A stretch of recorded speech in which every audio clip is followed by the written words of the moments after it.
students, in our last video we have studied about the integrated rate equation for the zero order and the first order reaction. It was particularly in the solution phase. Now if the reactants and products are present in the gaseous phase, then what are the modifications that we have to do in the integrated rate equation for the first order reaction? So let us study the derivation of rate constant for the first order reaction in gas phase. इसके लिए हम क्या करते हैं कि एक general equation को consider करते हैं A changes into B plus में C. Now when the reaction has not started means at T is equal to 0, जो इनिशियल कंसंट्रेशन है ए की वो हम मान लेते हैं पी आई. बी और सी क्योंकि उस समय रिएक्शन स्टार्ट नहीं हुआ तो उसकी जो कंसंट्रेशन होगी वो 0 होगी, क्योंकि यहाँ पर गैसेस है तो इसको पार्शियल प्रेशर के टर्म मिले तो पी आई एटमॉस्फेयर यहाँ पर ए का पार्शियल प्रेशर है जबकि बी और सी 0 है. आफ्टर टाइम टी यानी कि when the equilibrium is achieved, reaction जो है स्टॉप हो चुका है प्रैक्टिकली, उस दौरान हम क्या देखते हैं कि यहाँ पर जो कंसंट्रेशन है पार्शियल प्रेशर की टर्म में, यानी कि पार्शियल प्रेशर जो ए का है वो पी ए हो गया और P A is equal to है पी आई माइनस एक्स. इसका मतलब बी का पार्शियल प्रेशर भी क्या होगा, एक्स होगा, और सी का पार्शियल प्रेशर भी एक्स होगा. सो टोटल जो पार्शियल प्रेशर है P T it is equal to P I minus X plus X, यानी ए का प्लस बी प्लस सी तीनों का ऐड कर लेंगे. इसको ऐड करने पर आता है पी आई प्लस में एक्स. इसका मतलब ये हुआ कि अगर आप x को निकालना चाहें तो x इज इक्वल टू क्या हो जाएगा, P T minus P I. तो x is equal to P T minus P I. यहाँ पर जो डिफरेंट टर्म्स हैं वो हमें क्लियर होनी चाहिए कि पी आई क्या है, इनिशियल प्रेशर ऑफ ए है, x जो है decrease in partial pressure of A at time T है, और it is equal to the increase in partial pressure of B and C का कितना पार्शियल प्रेशर इंक्रीज हुआ है. पी टी टोटल प्रेशर है ऑफ मिक्सचर है at equilibrium. P A partial pressure of A है at time T. Now if you put these values of equation 1 in equation 2, ये जो value है इसको अगर हम 1 को 2 के अंदर रखते हैं तो x की वैल्यू यहाँ पर रख देंगे हम. तो x क्या है, P T minus P I. तो ये हमारा हो जाएगा P A is equal to हो जाएगा पी आई माइनस एक्स की जगह पर हमने रखा P T minus P I. So it is equal to P I minus P T plus P I means 2pi minus P T. ये हमारी एक और इक्वेशन आ गई. Now integrated rate equation for the first order. Integrated rate equation जो है वो first order का क्या है उसको हम स्टडी करते हैं.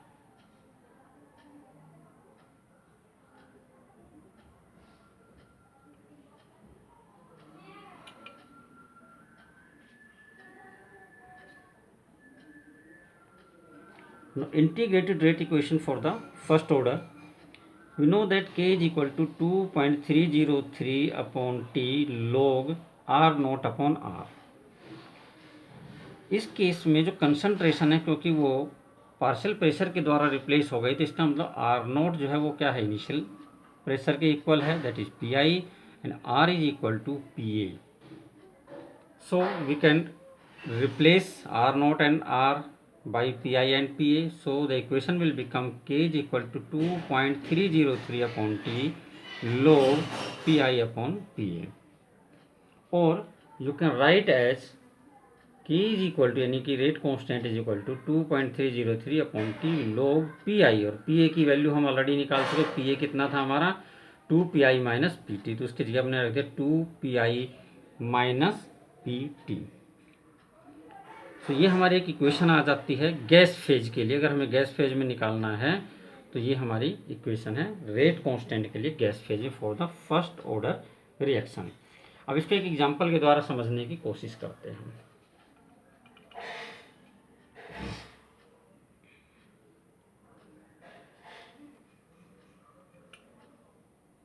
यहाँ पर एक एग्जांपल दिया गया है.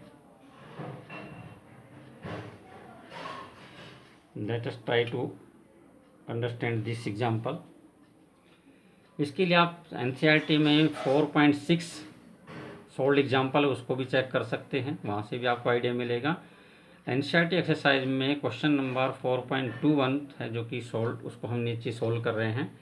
जो क्वेश्चन है 4.21, उसमें जो डेटा दिए हैं उसके अनुसार जो इनिशियल प्रेशर है रिएक्टेंट का वो है 0.5 एटमॉस्फेयर, एंड पीटी जो यहाँ पर दिया गया है वो है यहाँ पर 0.6 atmosphere and T is equal to 100 seconds. So according to the equation, rate constant is equal to 2.303 upon t log pi upon 2 pi minus pt. तीन वैल्यूज को हम रख देते हैं, pi और pt की वैल्यू यहाँ पे रखते हैं. तो जब आप रखते हैं तो ये हो जाएगा pi की जगह 0.5 और यहाँ पर 2 multiply 0.5 2 pi minus pt 0.6. Calculate करते हैं इसको तो यह आ जाता है 2.303 अपॉन 100, टी की जगह पर 100 रख दिया हमने, log 0.5 अपॉन 0.4. इसका log वैल्यू कैलकुलेट करते हैं, इसको सोल्व करेंगे तो 1.25 आएगा. log वैल्यू कैलकुलेट करते हैं log 1.25 का तो ये आता है 0.0969. जब आप इसको कैलकुलेट करेंगे, मल्टीप्लाई करेंगे तो आपका इक्वेशन आंसर आएगा 2.23 मल्टीप्लाई 10⁻³ पर सेकेंड.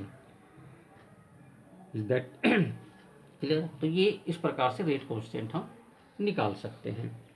सेकेंडली इसमें पूछा कि रेट ऑफ रिएक्शन क्या होगा when the final pressure is 0.65 atmosphere. तो यहाँ पर सेकंड केस जो इसका दिया हुआ है क्वेश्चन का उसमें दे रखा है कि पीटी की वैल्यू जो है वो है 0.65 atmosphere, P A is equal to 0.5 atmosphere and K की वैल्यू ऑलरेडी हम कैलकुलेट कर चुके 2.23 मल्टीप्लाई 10⁻³ पर second. So we have to find the rate. Rate is equal to क्या होता है फर्स्ट ऑर्डर रिएक्शन के लिए, rate constant into concentration of the reactant at the given time. So P A यहाँ पर कंसंट्रेशन है. अब पी ए किसके बराबर है 2 pi माइनस पी टी के, तो हम इसकी वैल्यू को रख देते हैं 2 मल्टीप्लाई 0.5 माइनस 0.65. तो पी ए की जो वैल्यू है वो आ जाती है 0.35 एटमॉस्फेयर. तो रेट ऑफ रिएक्शन क्या हो जाएगा 2 rate constant multiply partial pressure of A final. तो इस 0.35 इनको मल्टीप्लाई करते हैं तो यह आ जाता है 7.8 मल्टीप्लाई 10⁻⁴ एटमॉस्फेयर पर सेकेंड. तो ये था हमारा एक एग्जाम्पल जो गैस फेज रिएक्शन के लिए था. इसके द्वारा हम इसको बेटर समझ सकते हैं. Now let us study the effect of temperature on the rate of reaction. As we have already discussed that it has been found that for every 10° rise of temperature, the rate constant of a chemical reaction is nearly doubled. तो इसको हम निकाल सकते हैं by temperature coefficient. Temperature coefficient neta is equal to rate of reaction at T plus 10 degree centigrade upon rate of reaction at T degree centigrade.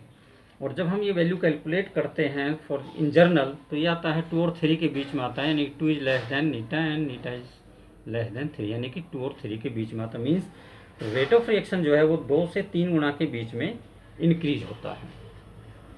इसे अगर हम mathematically represent करना चाहें तो इसे हम अरहेनियस इक्वेशन के द्वारा एक्सप्लेन कर सकते हैं. According to Arrhenius equation rate constant is equal to A T raise to power minus E A upon R T. यहाँ पर ए जो है वो अरहेनियस या फ्रीक्वेंसी फैक्टर है and it is also called pre exponential factor के नाम से भी जाना जाता है. और इसकी जो वैल्यू है वो किसी पर्टिकुलर रिएक्शन के लिए हमेशा कांस्टेंट रहेगी. इस इक्वेशन में जो डिफरेंट टर्म्स यूज हुई हैं उनको देखते हैं. यहाँ पर जो R है वो गैस कांस्टेंट है जिसकी वैल्यू है 8.314 जूल पर केल्विन पर मोल. ये जो इक्वेशन में यूज हुआ है वो है activation energy and T represent the absolute temperature means temperature in kelvin. Now if you take the natural log on both sides of the Arrhenius equation, अगर हम नेचुरल लॉग लेते हैं तो कि इक्वेशन कन्वर्ट हो जाएगी natural log K is equal to minus E A upon R T plus natural log A. अगर आप एक ग्राफ प्लॉट करते हैं between natural log K versus 1/t, इसके बीच में अगर एक लॉग प्लॉट करेंगे तो जो ग्राफ होगा वो ऐसा आएगा जैसा कि फिगर में दिखाया गया है. यहाँ पर हमने वाई एक्सिस में लिया है नेचुरल लॉग के एक्स एक्सिस पर 1/t, और ये हमारा स्लोप आता है ग्राफ का।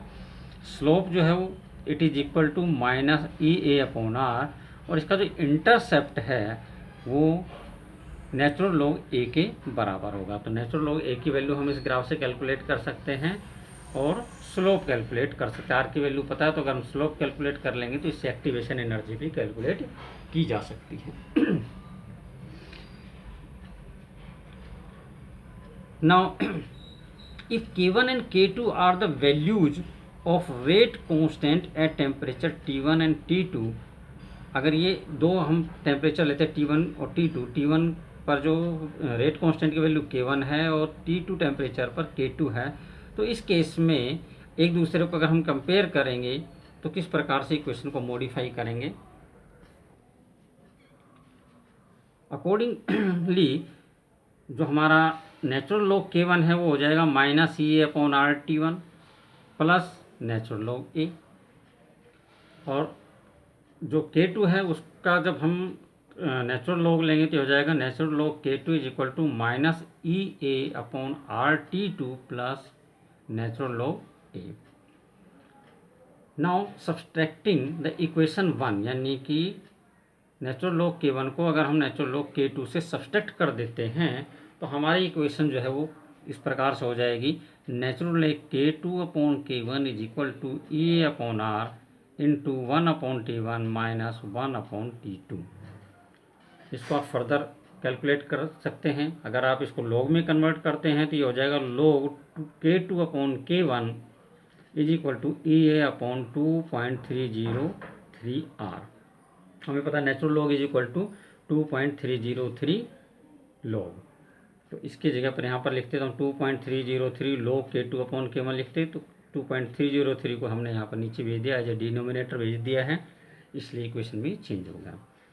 नाउ T1 T2 का एलसीएम ले सकते हैं आप, तो इक्वेशन फर्दर चेंज होकर के फाइनल इक्वेशन हो जाएगी हमारी log K2/K1 is equal to EA/2.303r into T2 minus T1/T1 into T2। So this is the effect of temperature on the rate of reaction, जो कि हमने मैथमेटिकली डिराइव किया है। वेल, अब हम ये जानने की कोशिश करेंगे कि रेट ऑफ रिएक्शन जो है वो टेम्परेचर इंक्रीज होने के साथ साथ इंक्रीज क्यों होता है। ये तो हमने पढ़ लिया कि इंक्रीज होता है, लेकिन क्यों होता है, इसका कोई रीज़न तो होगा इसके पीछे इंक्रीज होने का, तो उस रीज़न को थोड़ा सा हम समझने की कोशिश करते हैं। तो इसको समझने के लिए हम एक एग्जांपल लेते हैं, reaction H2 gaseous plus I2 in the form of gas react to form 2HI gas. ये एक पूरा गैसियस रिएक्शन है।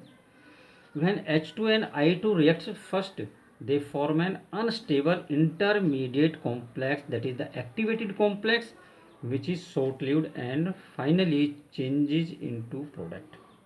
होता क्या है, H2 और I2 के मॉलिक्यूल्स एक दूसरे के साथ कोलाइड करते हैं, उनके जो बॉन्ड्स हैं वो थोड़ा वीक हो जाएंगे और एक न्यू बॉन्ड फॉर्मेशन स्टार्ट हो जाएगा, जिसको हम इंटरमीडिएट कॉम्प्लेक्स कहते हैं, एक्टिवेटेड कॉम्प्लेक्स कहते हैं, जैसा कि फिगर में दिखाया गया।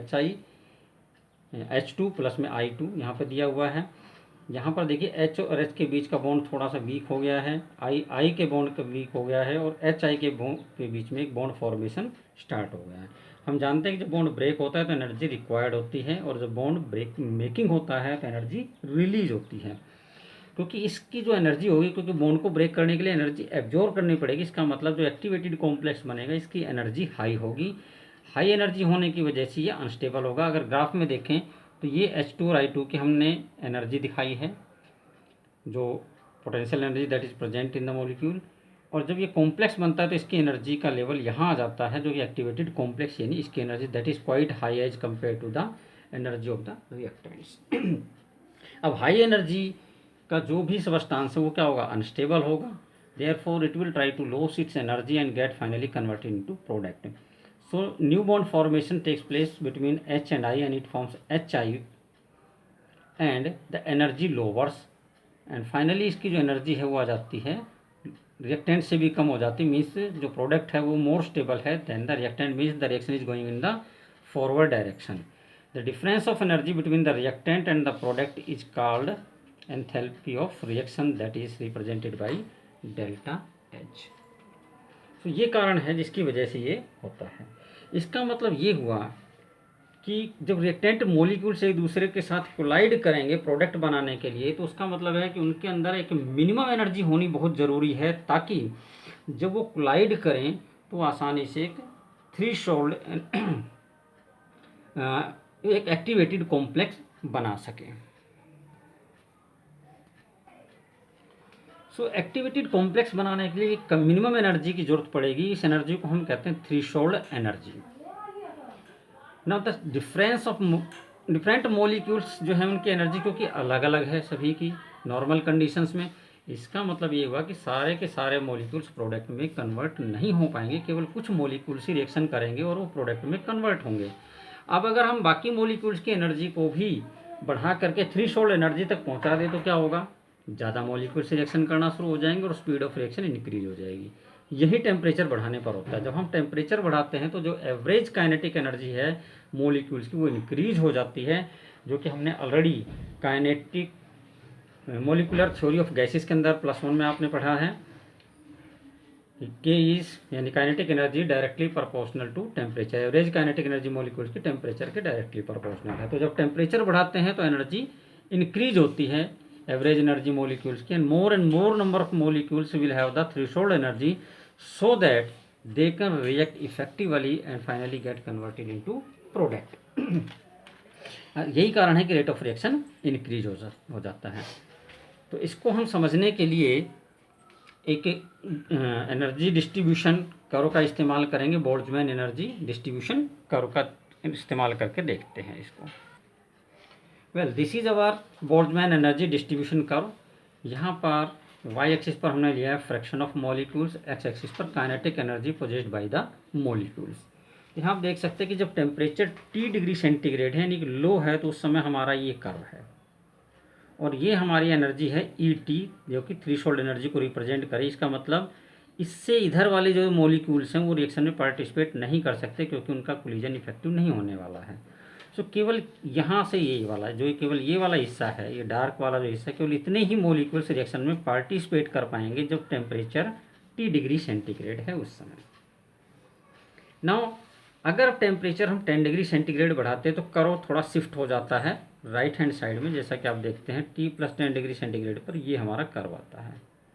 अब यहाँ पर आप देख सकते हैं कि जो मॉलिक्यूल्स हैं जिनकी एनर्जी रिक्वायर्ड एनर्जी जो कि थ्रेशोल्ड एनर्जी होनी चाहिए उससे ज़्यादा होनी चाहिए, उनकी मॉलिक्यूल की संख्या अप्रोक्सीमेटली डबल हो गई है। ये एरिया भी इसके अंदर शामिल हो गया है। तो अब ये जो एरिया है वो यहाँ से लेकर के ये पूरा एरिया, इतने एरिया में जो मॉलिक्यूल है सारे शामिल हैं, जबकि T पर केवल इतना एरिया था।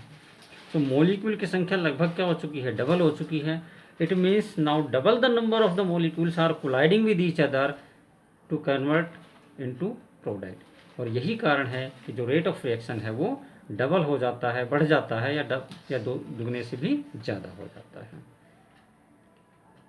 सो आई होप कि आपको समझ में आ गया होगा कि कारण क्या होता है, रिएक्शन क्यों इंक्रीज होता है टेम्परेचर बढ़ाने के साथ साथ। अब इसके लिए हम प्रैक्टिस के लिए कुछ एक्सरसाइज जो क्वेश्चन है उसको सोल्व करेंगे। एनसीईआरटी के अंदर एग्जाम्पल दिया हुआ है 4.10 एंड 4.11, आप उसको करके देखिए। इसके अलावा एनसीईआरटी की जो एक्सरसाइज है उसमें क्वेश्चन नंबर 4.21 से 4.30, इन क्वेश्चंस को भी आपको ट्राई करना है ताकि इस कॉन्सेप्ट को आप अच्छे से समझ सकें। इसके बावजूद अगर कोई अभी कहीं पर कोई प्रॉब्लम रह जाती है तो हम उसको डिस्कस करेंगे, उसको सॉर्ट आउट करेंगे। So have a nice day.